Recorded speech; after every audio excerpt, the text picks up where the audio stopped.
No heroes. No heroes. No heroes, baby. Hello and welcome back to the online regional for No Heroes here. We're into round 8. Our players getting themselves closer and closer to that number 1 spot as we count down the Swiss rounds. We have for you Yellow Black Luffy. Once again, it's been the deck that has sort of been the talk of this entire weekend across both of the events that we've had for us online this weekend.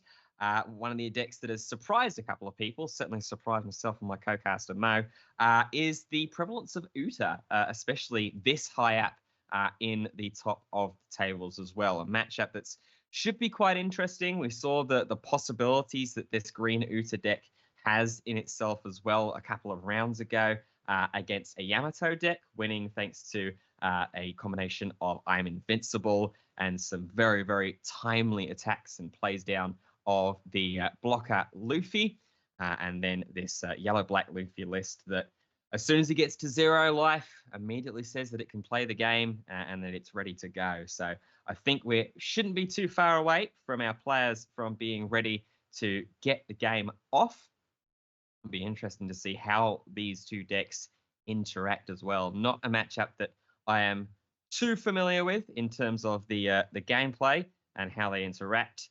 I think we are pretty much ready to go as well as the players are getting themselves looking at their opening hands, drawing the first Don, and we are underway. Uta, the first turn player, 1 Don and pass, pretty standard. Similar story. Well, actually, it's a shame it's not a similar story for the Luffy player there. 2 Don pass, no 3 Brothers Bond, no gaps either to start searching the deck. And instead, we're going to get the game going in a little bit more of a timely fashion. 5k swing from leader hits, and will be followed up with just an Usopp. And then turn goes straight over to the Luffy player, who will return with a leader attack of their own. That's going to be allowed through. And now we are going to start to see some search going through as well. Here is the Monkey D Gap. Look at the top 5 cards of your deck. Reveal Sabo, Ace, or Luffy. That is 5 cost or less. And looks like we're going to grab the 2 cost Sabo there from the search of the Gap. Indeed. And now we are, I think it should be at 5 Don. Yeah, it should be 5 Don. So considering, I was about to ask, is there a reason why we swung just baseline into the leader and not starving him? But if Wood is already committing to the side of, hey, okay, I'm just gonna run you down as quick as possible, then finding an army off the search, that's pretty good. And just trying to reduce them as quickly to 0 and then probably pressure them with just a lot of attacks on board, flooding the board is I mean, it's a risky strategy, but I can see the angle. So probably playing down the Nami to just searching with New Genesis is also fine. I mean, revealing a Brook, okay. That is good for later on. If you also want to stand as well, so we could actually just play Nami again here, because remember, New Genesis restands up to 1 of your Don as active. So essentially, you get to pay the event for free. But instead, we're going to Brook into Nami, bringing 2 bodies down for 1. No searching is going to be utilized on play this time, but can do when it attacks undoubtedly next turn as well. So a nice economical turn there with just 5 Don available to our Uta player. But how do you feel about Ruffy countering out of the last attack? Because I am a bit, I was surprised because usually you wouldn't have problems just taking life. So him being hesitant there makes me reconsider my words earlier, you know? I think the biggest thing that is probably indicating for the from the Luffy player is that he's not in a situation with the cards that he's got in hand, and he's got a lot of cards in hand, as we see the Sabo come down to draw 2, trash 2. it signals to me that he's not happy with the resources that he's got in hand right now. Right? It doesn't feel like that he's got enough of the 2 costs maybe in hand to start syncing up to activate leader effect, that there's not enough of the 5 costs in the discard pile right now that he's happy with to be able to stack that life. That's what that's saying to me initially, and he's recognizing, I think, that the UTA player is wanting to go that more aggressive strategy, just like you said, try and overwhelm and run down with these smaller 5k repetitive swings, and start filling things up for later turns. And we see a Maru and a Moya discarded, either emphasizing on the, what you meant earlier with they don't have enough resources in trash and no 2 costs and no 5 costs, or they're just having double Moyas and double Marus in the hand. Because those are cards that you usually want to keep. Moya being basically the card in that deck. And also Amaru is just a useful card to tap potential blockers that are in your way to go for lethal. So we're gonna have another new Genesis, digging even deeper, spinning the deck essentially to find the pieces that you need. And pretty much that Don will restand as well as soon as this has been resolved. well, there's an argument to just play around the 7-cost blocker. We find the Sanji off the search. It's valid too. So playing on a 7-cost blocker to just flood the board, not swing, or maybe poke at leader with leader if you really want to. But there's also an argument to just swing with Uta, with Don attached, search more, swing with Nami, search more, swing, and just be aggressive, like at the start of the round. So, yeah, and there we have the book swinging. Happily, the life is taken. Usopp is swinging. I would assume that hit is also going to be taken. Yep. Will be. And now we start considering whether we want to go with the 7 cost to block her up or to just apply pressure with Nami and Uta. Or Don there that's been scooped up next to Uta, not attached just yet, I don't think. We're going to Nami attack and search first. Finds a chopper. All right. More counter power there, or the attack will be counted out of by the Luffy player. Still 6 Don left available. We're going to attach 2 onto Uta. Find another a film 2K. card. Another 2k. Yeah, that is important. That is helpful as well if we're not going this blocker route.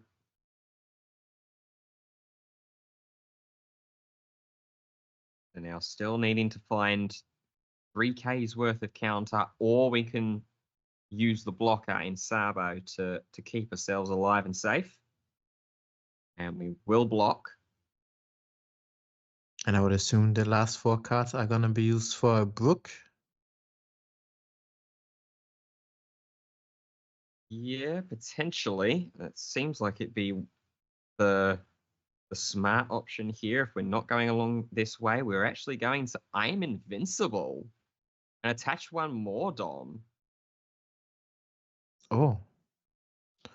Okay. Which is counted away. Interesting timing there in the I am invincible to try and, I suppose, try and force some more resources out from hand. Push for game didn't seem realistic in that situation with the amount of cards that are in the Luffy player's hand. So,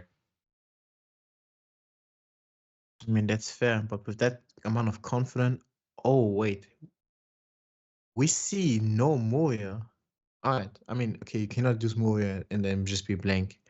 Wouldn't make any sense whatsoever. So there's that. We do, however, see the Rush Ace, and we will have 2 Don to attach onto our leader.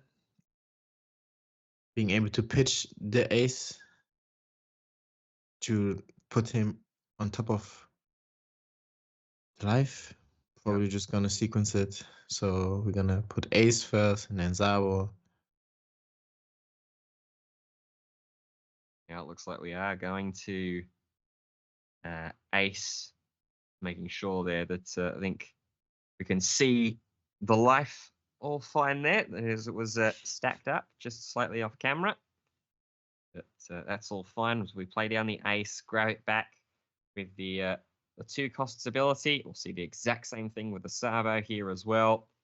And now this is where the wheels start churning for this black-yellow Luffy deck. As soon as you get down to that 0 life range, we saw the countering of an attack earlier because maybe they weren't too happy with the resources that were in hand and ready. Now he feels that everything's ready. Moria and Amaru again discarded for the Sabo draw. Okay, so I was not wrong that he had. I mean, maybe he drew exactly into those 2, but yeah, certainly possible. Wouldn't be the craziest thing in the world, but like we're gonna now start attacking as here is an 8k swing with ace. Looks like that one's gone through, and the big attack with the leader has as well.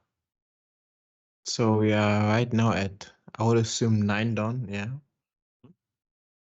And the Ruffy player is at 9k. And they have 5 cards in their hand. And a lot of 5k is just on board at the moment for this USA player as well. It's going to take a lot of Don or a couple of copies of I'm Invincible to try and really push anything meaningful forward here. I mean, if they have a good amount, I mean, 11k swing twice would be. Actually, no, he's at 9k. I forgot. So, playing New Genesis, maybe finding actually another I'm Invincible off the top of the deck. Yeah, certainly wouldn't be a bad thing to acquire in this situation from a New Genesis. You always want to do that search if you've got the opportunity to, And there's a Bleno. So indeed. What? I guess it is 8 cost kid time. It might be. In fact, And it is. Ladies and gentlemen, it is. So we're touching 1 Don. Basically saying, all right, I hope you have another Moria in your hand because you pitched already 2. And you can recreate the magic that you just produced last turn, because otherwise, kind of tough. So we're going to see another blocker. And it's the UTA as well, instead of the Bluno that was searched from New Genesis earlier on. End the turn, trash an event card from hand. You can put one of your film characters as active, just giving those film characters some extra protection to prevent them from being attacked into. But obviously right now, that protection is coming from not just the blocker UTA, but also that big Eustace Captain Kid that is currently rested. You have to attack into that. And so, so it wasn't 1 or 2 Morias. No, it was 3. It was 3 Morias. And replacing those 2. Yeah, it's a difficult situation there in terms of the way that we've had to go about getting the Ace and Sabo into the discard pile via Gecko Moria. Generally, if you've got a character that's on board and you have a feeling or you know that it's going to go into the discard pile very soon, you would have ideally wanted to have attacked with it first. But because you've got that Eustace Captain Kid on board right now, 7,000 power Ace isn't doing anything against it right now without the boost. So putting it back into the discard pile with Moria, then resetting up with 2 cost Ace and 2 cost Sabo, brings them back onto board, gets the extra draw 2, trash 2 from the blocker. and means that your leader is now boosted back up to 11k to try and deal with this Eustace Captain Kid. Indeed. And somebody in the chat is mentioning something really important. If the UTA player has backlight in their hand, that we see. Oh, we're seeing a 2k being discarded. Hmm. Is it just me? Okay, that's saying something. But so if we see backlight in the hands of UTA, there's a way to just tap the sabo and swing with remaining Remaining Don, yeah. onto the leader. Very, very good And point. that Or would even be just to make sure onto the Eustace Captain Kid as well. Just really, really boost that up and force the issue and make sure that the attack is definitely going to go through and that those cards in hand aren't all 2Ks. But first, we're going to attack for 9 with the Kid. So this would just need 1K's worth of counter with the leader still being at 9,000 power for UTA's turn.